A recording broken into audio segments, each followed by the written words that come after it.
Hello everyone, it's SandToise, and welcome back to Terraria Expert Mode, Episode 6. Let's just jump right into things. So, if you remember, last episode we had tried to fight the Eater of Worlds over in the Corruption, and we kind of got destroyed. It did not go super well. So, we have to do a little bit of upgrading so that we can hopefully, have a better chance next time. What I really want to do is, I think, look for the Goblin Tinker underground, because the Goblin Tinker is going to give us access to, fusing items, which will really help us turn some of these items into like one item, and that'll make it a lot easier to kind of travel around a little bit. We can also get rocket boots from him, which are really, really strong. So that's kind of my plan there. I also want to potentially look for some more floating islands if we're able to get a gravitation potion. But right now, that's not really my priority. So I think the first thing I want to do is kind of head underground, look for the Goblin Tinkerer, and try and get more life as well, because that would help us out quite a bit. I'm trying to decide where I want to go, just like start my underground exploration. All these kind of areas are a little bit dangerous, but I think I may go the ice biome because we have already explored it. I'll just go here where we were earlier, just kind of the normal underground area. I think that'll be easier. And I need more torches. Oh, actually, no, I have 200 something. We should be fine. So I'm gonna head over that way. Actually, I can just go right here, never mind. I think this will be good. That way we can just, we can get more life, hopefully, as well as, get more gear. I think we'll be in really good shape to, beat the Eater of Worlds this time. We're in kind of deep in the ice biome right now. I have yet to find anything particularly exciting. I'm trying to go back to a like railway system I discovered when I was exploring a little bit off camera the other day. I went one way, but then I died, I believe. Or I went head back. I don't remember exactly what happened. But hopefully, if we keep exploring in the other direction, it's like right down here. We'll, find some good stuff. So that's my kind of goal right now, is to continue that exploration there. But this other cave here is also very promising, because it's pretty large. Let's get this slime out of the way, though. I hate these guys. There we go. I'm also just using our grappling hook to kind of move around and get us a little bit more gold, because it's always good to get this. Especially for us right now, we can still use it. We can definitely get a better axe if we need it. I guess we don't really need gold because of the armor that we have, but we might as well gather it for right now. There's no real harm, plus it's just extra money. Alright, so here we are. I've found something very exciting. I have stumbled upon a glowing mushroom biome, which is by far one of my favorite areas in the game. I just think they look so nice. And we got more life as well, so definitely something I'm glad to see.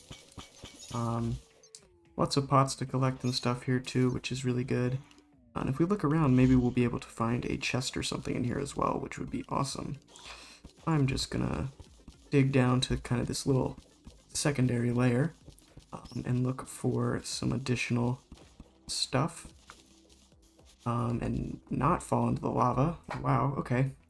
So I gotta be really careful, but while we are here, can't get obsidian. Okay, never mind. I was hoping we would be able to get the obsidian skull to cross lava, or to mine meteorite and stuff for later, but we know this is here for right now, which is just good to have for the future. But as it stands, we can't really, take advantage of that, but what we can do is flood this area using the water over to my left. We just gotta get these slimes out of the way first.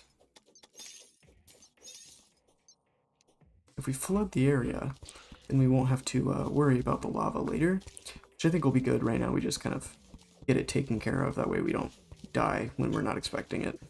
And that should take care of this lava pool down here. Yes, alright. And we can just keep exploring the mushroom biome here.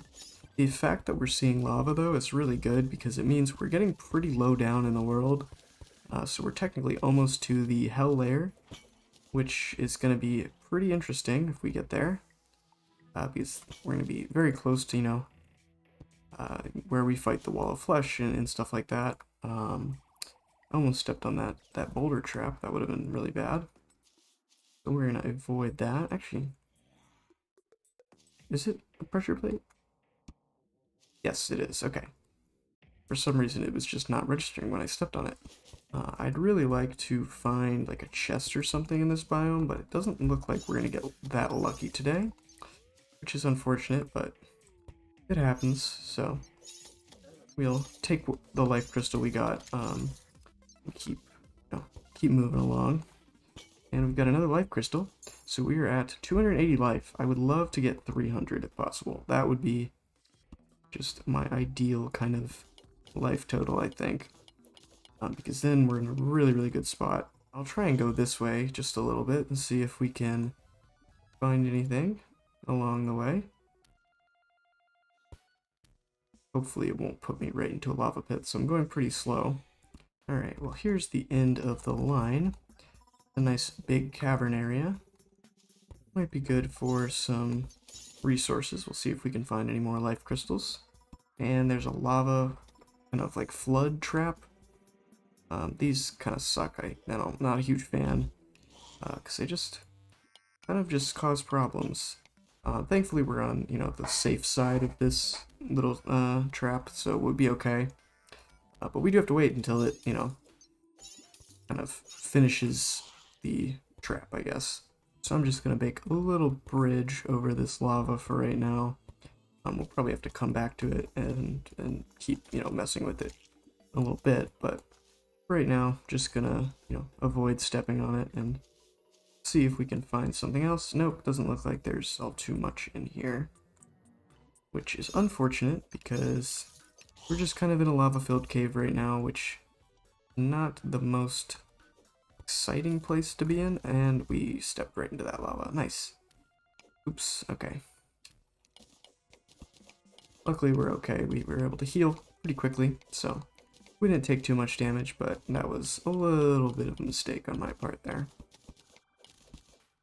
I want to try and get into this like mossy cavern over there, so I'm going to try and sneak between these two lava pools. Okay, so, and there we go. We found the Goblin Tinkerer, who is just who we were looking for, because he sells some really, really good stuff. Namely, we want the boots and the Tinkerer's Workshop. Thankfully, we can afford both of them. We'll obviously want him to move into a house in our base later, because we'll want his ability to reforge our items. So, let's see if I can do an example of it right now. How much does this cost to reforge? Way too much, never mind. So I can't do that right now. I know he'll, I think it gets cheaper if he's happier, but normally we can reforge this and put a modifier on it, right? So like our pickaxe has that plus 17% damage, theoretically we can hit reforge, and now our ice blade does more damage, but has a little bit less knockback, right? So that's kind of the trade-off sometimes. For our bow, we made it even worse, unfortunately, but we'll, have the chance to keep improving that. As we, eventually get more money and have him move into an actual house, things will get a lot easier. I'm probably going to see if I can sell something real quick, just so we can fix our bow. We don't really use this Star Fury, but it is material in something, I think, so we may want to save it. Wonder if there's anything I can sell really quickly. I don't need those potions. Doesn't look like there's all too much that I have available to fix our bow. We'll have to worry about that later, I think. But for right now, we'll just kind of leave him chilling down here, and then let's head on back to the surface so we can start doing a little bit of construction with our new items. So we have the Tinkerer's Workshop now, which is exactly what we were looking for. We also have the traveling merchant over here. Does he have anything available? Nothing particularly interesting. Kind of cool cape item, but it doesn't really, provide any bonus aside from looking cool, so not anything I need at the moment. One good thing we do have right now, though, is we can now make the better healing potions with our old ones because of the glowing mushrooms we collected, so that is nice. It'll make boss fights a lot easier as we can get the stronger version of the healing potions now. We only have 20 of those instead of the old ones, so I think that's a pretty good trade-off for right now. Okay, so now let's come over to this area. I'm going to need to make a little platform here for our Tinker's Workshop. Obviously, I'm also going to have to make this area look a little bit nicer. Let me get a quick wood just so I can put some platforms in. Now we have those platforms there. Let's put the Tinker's Workshop right up there. And let's take off one of our accessories, right? Because we got the rocket boots and we have the flurry boots, and we're able to combine them into the specter boots. And we got the armored ones, so +3 defense is really awesome. And now we have a ton of extra movement, right? So we have still have the fast speed of our flurry boots. We still got the double jump that we had earlier, but now at the end, we're able to rocket up like that. So we can go super, super high for exploring, right? I mean, look at that kind of distance that we have just from our items like that. And if we're able to explore more floating items or floating islands, excuse me, and get the red balloon, we'll be able to combine the cloud, blizzard, the cloud or the blizzard with the balloon, and then combine that with the horseshoe to get a horseshoe balloon, which will basically give us really, really high jump height, and it's going to be just super awesome. So obviously we have to find a floating island first. It's not super easy because they kind of just float and we don't really have a great way to get up there. But one thing we can do right now, just to help ourselves out a little bit, is try and make some gravitation potions, but I don't remember how we make those. So I'll have to look into that. Okay, so I just checked really quickly. To make gravitation potions, we need feathers, death blossom, or deathweed, which we have, and we need something else, blink root, I believe it is, which we don't seem to have any of, which is unfortunate because we do need that. But we do have a herb bag. We got blink root seeds, daybloom seeds, and deathweed seeds, so that's good stuff. We'll take those for sure. We can get these planted as well and start getting some blink root, but the other thing we need is fire blossom, which is only found in hell, so that's not super easy for us to gather at the moment. So gravitation potions may not be our best way to look for more floating islands. The other option is that we just make a really long bridge with like platforms or something, and I think that may be what we just have to do because at the moment we don't have much of a choice in how to travel up in the air. If we had a mount or wings or something, it'd be significantly easier, but unfortunately for us, we're gonna have to make do with what we got. So now we have to make our way up to a floating island so that we're able to even, access it for travel. Probably choose the floating lake just because I think we're gonna want that at some point anyways for fishing in the sky, so might as well just do that. We could also head on over to our dryad and build the rope platform up there because we could go past the floating lake, so actually that may be what I do. And while we're there, we can build a house for our goblin tinkerer or another NPC to move into. Obviously at some point we'll kind of rearrange all the NPCs into the biomes that they enjoy the most, but for right now, just getting something simple set up so that we can put them somewhere is kind of more important. So let's actually do that. Let's build a little home over here. As you can see, it's gonna look bad. So again, don't judge me for how it looks because right now I just want to set up a little area for another NPC.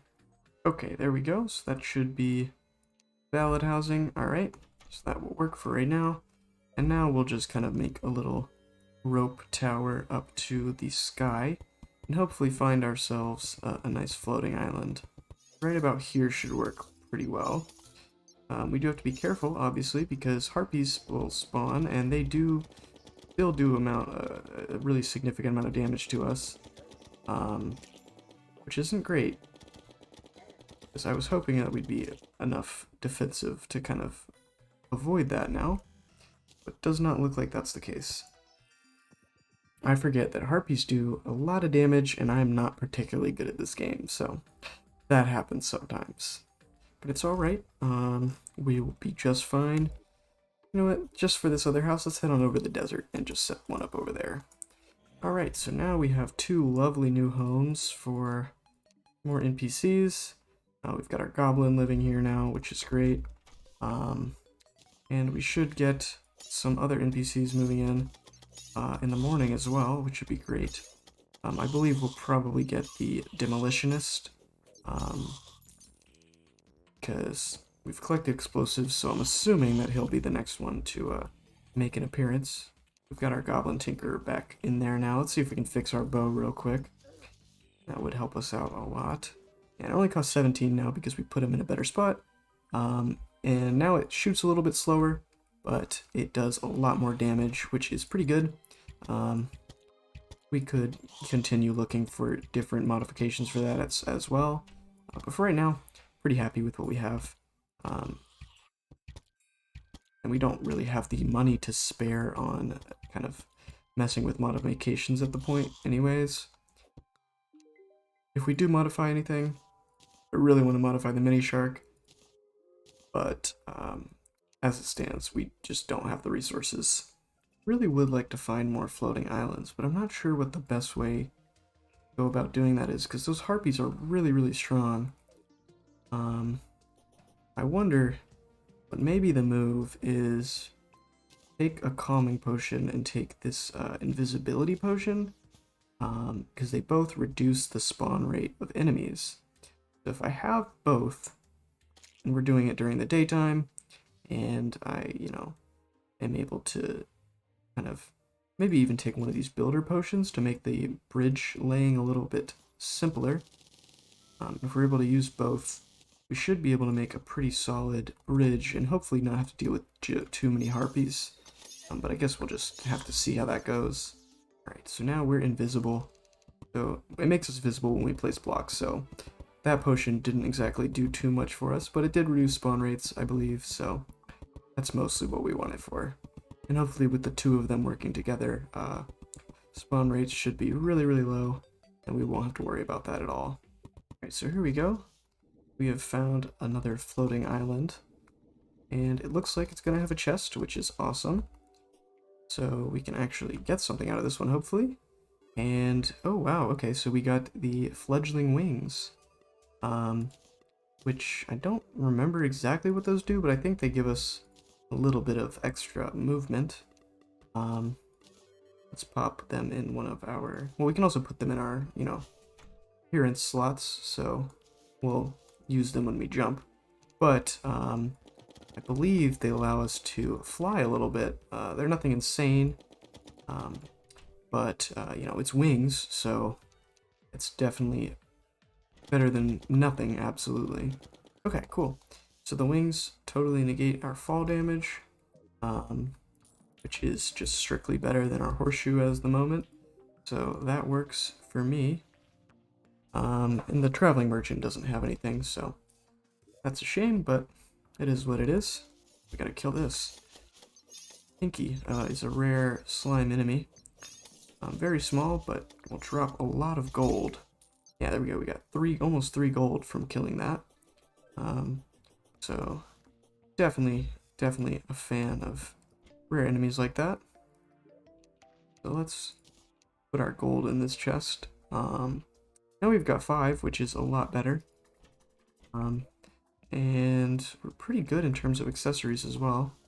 Definitely hopeful about our chances for our next attempt at the Eater of Worlds. Having a lot more mobility is really, really good. These wings should help us out a ton if we're able to utilize them properly. So that's really exciting. I still would like another floating island, reward, but ultimately it's not super easy to get ourselves there. So we may have to save that for another day. But for right now, I'm pretty content with the progress that we've made in today's episode. So I think I'm going to wrap it up here. Not the most insane of episodes, but I think, we got some good stuff accomplished, which is important. As always, thank you so much for checking out this video. If you enjoyed it, be sure to subscribe, like the video, leave a comment, let me know what you think. It means a lot to me and I appreciate it. As always, I'm SandToise. Thank you again for watching the video, and I'll see everyone next time.